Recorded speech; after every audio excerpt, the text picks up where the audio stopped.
The Edict of Toleration by Galerius was issued in 311 in Serdica by the Roman Emperor Galerius, officially ending the Diocletianic persecution of Christianity. The edict implicitly granted Christianity the status of religio licita, a worship recognized and accepted by the Roman Empire. It was the first edict legalizing Christianity, preceding the Edict of Milan by 2 years. History. On February 23, 303, on the Terminalia feast, Emperor Diocletian, by proposal of Galerius, issued a persecutory edict. The edict prescribed destroying of churches and burning of the Holy Scriptures, confiscation of church property, banning Christians from undertaking collective legal action, loss of privileges for Christians of high rank who refused to recant, the arrest of some state officials.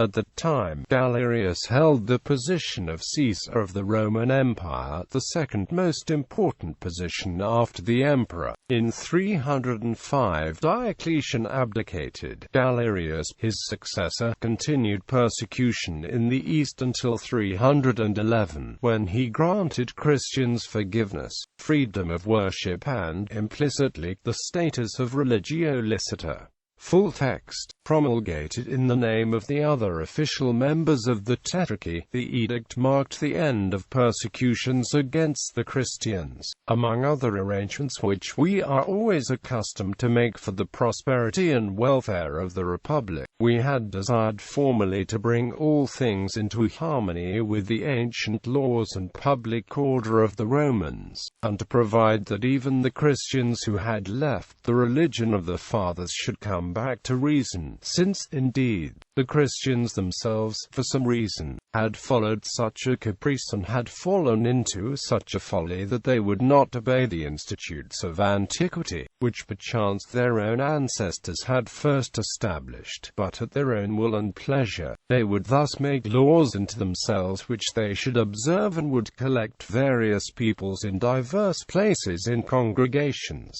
Finally, when our law had been promulgated to the effect that they should conform to the institutes of antiquity, many were subdued by the fear of danger, many even suffered death, and yet since most of them persevered in the determination, and we saw that they neither paid the reverence nor due to the gods nor worshipped the God of the Christians, in view of our most mild clemency and the constant habit by which we are accustomed to grant indulgence to all, we thought that we ought to grant our most prompt indulgence also to these, so that they may again be Christians and may hold the conventicles, provided they do nothing contrary to good order.